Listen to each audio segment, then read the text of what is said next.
दोस्तों नमस्कार, मैं MK सर। दोस्तों आज हम अध्ययन करेंगे कक्षा 10 की पुस्तक सामाजिक विज्ञान का। सामाजिक विज्ञान में आज हम देखेंगे नागरिक शास्त्र, जिसका चैप्टर है लोकतंत्र और विविधता। तो आइए दोस्तों जानते हैं लोकतंत्र शब्द का निर्माण कैसे हुआ।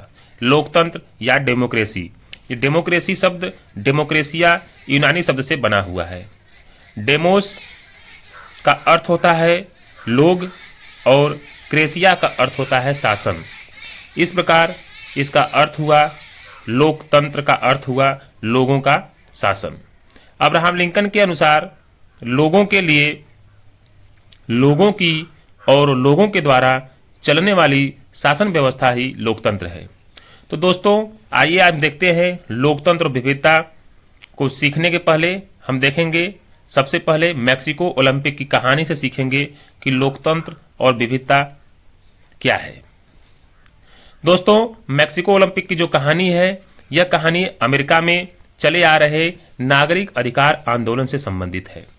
1968 में मैक्सिको सिटी में संपन्न हुए ओलंपिक खेलों की 200 मीटर दौड़ प्रतिस्पर्धा के पदक समारोह में अमेरिकी राष्ट्रगान बज रहा था और सिर झुकाकर मुट्ठी ताने दो खिलाड़ी खड़े थे। ये एफ्रो अमेरिकी थे, यानी अफ्रीका और अमेरिका के नागरिक थे। जो अफ्रीका के नागरिक जो अमेरिका में जो बजाते हैं उसे हम एफ्रो अमेरिकी कहते हैं। तो एफ्रो अमेरिकी थे जिनके नाम टॉमी स्मिथ और जॉन कार्लोस थे। दोस्तों ये दोनों खिलाड़ी, टॉमी स्मिथ स्वर्ण पदक जीता था और जॉन कार्लोस कांस्य पदक विजेता थे। ये खिलाड़ी जूते पहने बिना, यानी कि बिना जूते पहने केवल मोजे पहनकर पुरस्कार लेने गए थे। ऐसा करके यह खिलाड़ी दिखाना चाहते थे कि अमेरिकी जो अश्वेत लोग हैं वह गरीबी की दशा में जीवन यापन कैसे कर रहे हैं।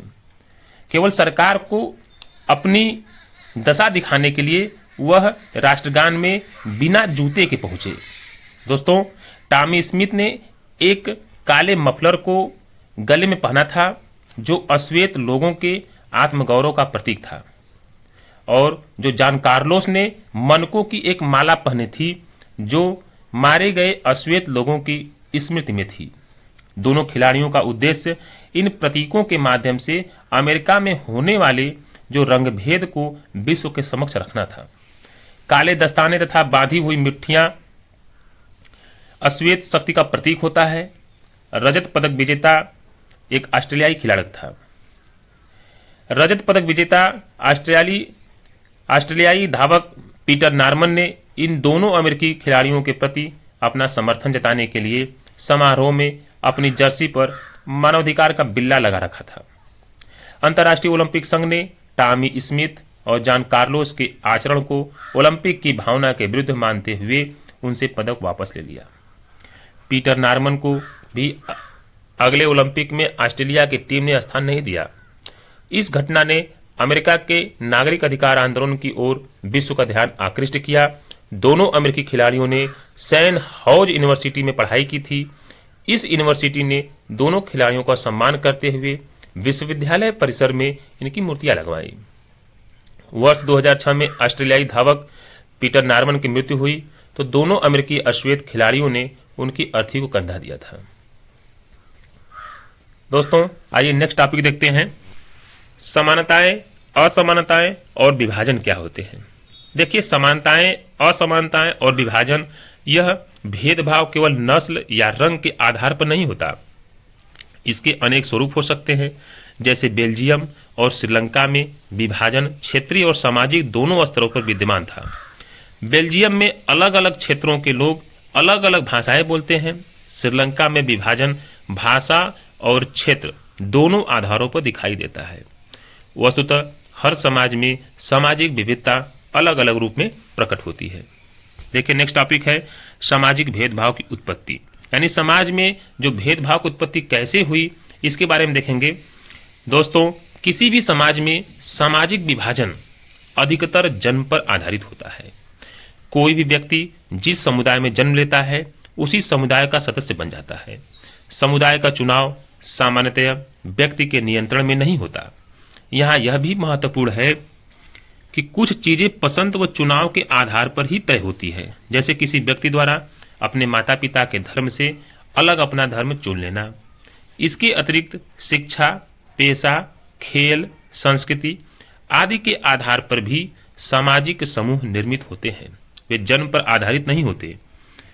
सामाजिक विभिन्नता सदैव सामाजिक विभाजन कारण नहीं बनती। दोस्तों, जो सामाजिक विभिन्नताएं होती हैं वह सदैव सामाजिक विभाजन नहीं बन सकती, कई बार अलग अलग लोगों को जोड़ने का भी कार्य करती है। विभिन्न सामाजिक समूहों के लोग अपने समूह से बाहर भी समानताओं असमानताओं का अनुभव करते हैं। जैसा हम देखें कि अमेरिकी श्वेत खिलाड़ी टॉमी स्मिथ और जॉन कार्लोस थे, और साथ में श्वेत खिलाड़ी जो ऑस्ट्रेलिया के थे पीटर नॉर्मन, समान रूप से नस्लीय भेदभाव के विरुद्ध थे। एक धर्म में कई जातियां और कई पंथ होते हैं, कहीं पर एक ही जाति के लोग अलग अलग धर्मों के अनुयायी होते हैं, एक दूसरे के अधिक निकट आ जाते हैं, तो कहीं एक ही परिवार के अमीर व गरीब के बीच मनमुटाव हो जाता है। इस प्रकार लोग एक से अधिक सामाजिक समूह का हिस्सा बन जाते हैं। दोस्तों, आइए नेक्स्ट टॉपिक देखते हैं, विभिन्नताओं में सामंजस्य और टकराव कैसे होता है। देखिए, समाज में सामाजिक विभाजन का उद्भव तब होता है जब कुछ सामाजिक अंतर अनेक विभिन्नताओं से अधिक हो जाते हैं। अमेरिका में श्वेत तथा अश्वेत का अंतर सामाजिक विभाजन है, क्योंकि अश्वेत लोग सामान्यतः गरीब थे, ये मूलभूत सुविधाएं जुटाने में अक्षम है। भारत में भी दलित देखा जाए तो सामान्यतः गरीब और भूमिहीन है, उन्हें प्रायः भेदभाव और अन्याय को सहन करना पड़ता है। यदि एक सी सामाजिक समानताएं कई समूहों में हो तो सभी समूहों में एक समानता आ जाती है।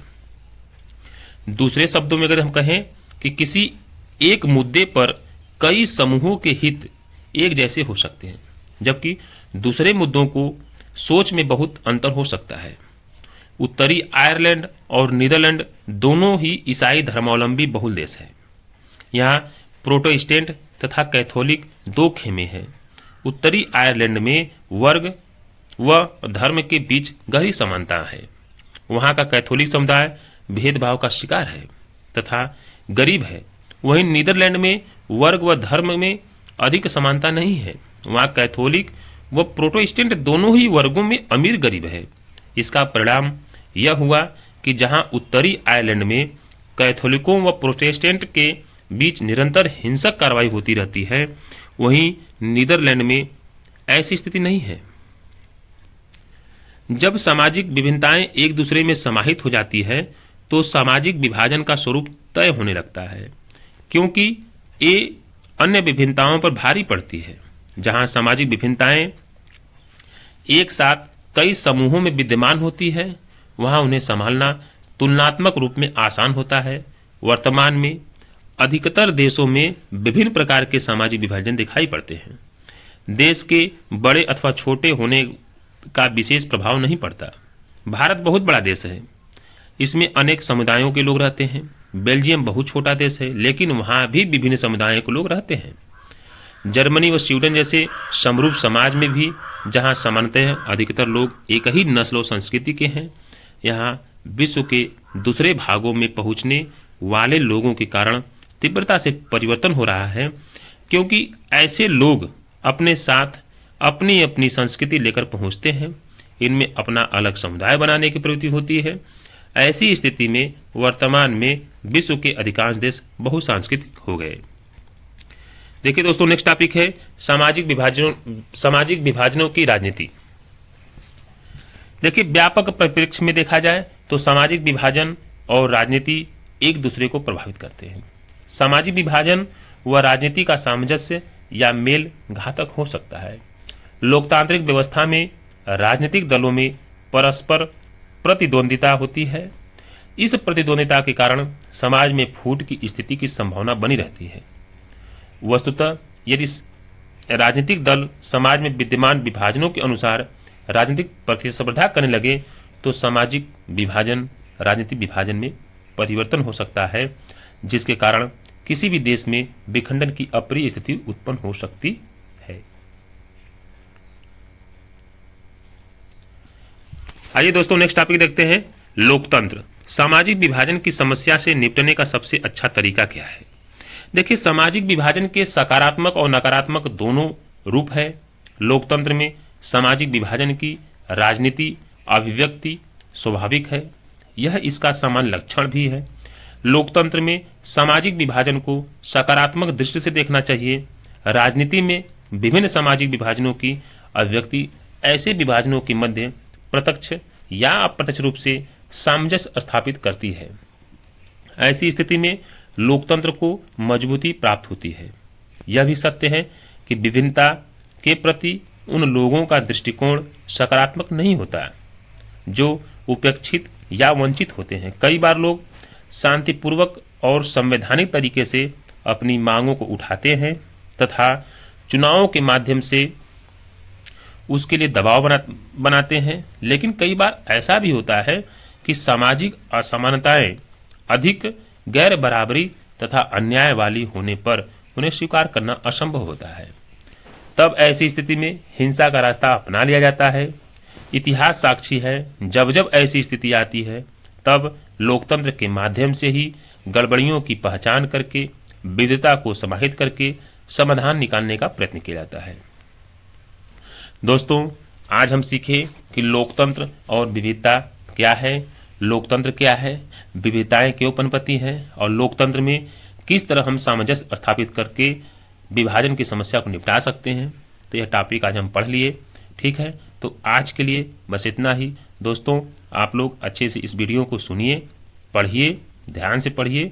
ठीक है, तो आज के लिए बस इतना ही। धन्यवाद। नमस्कार।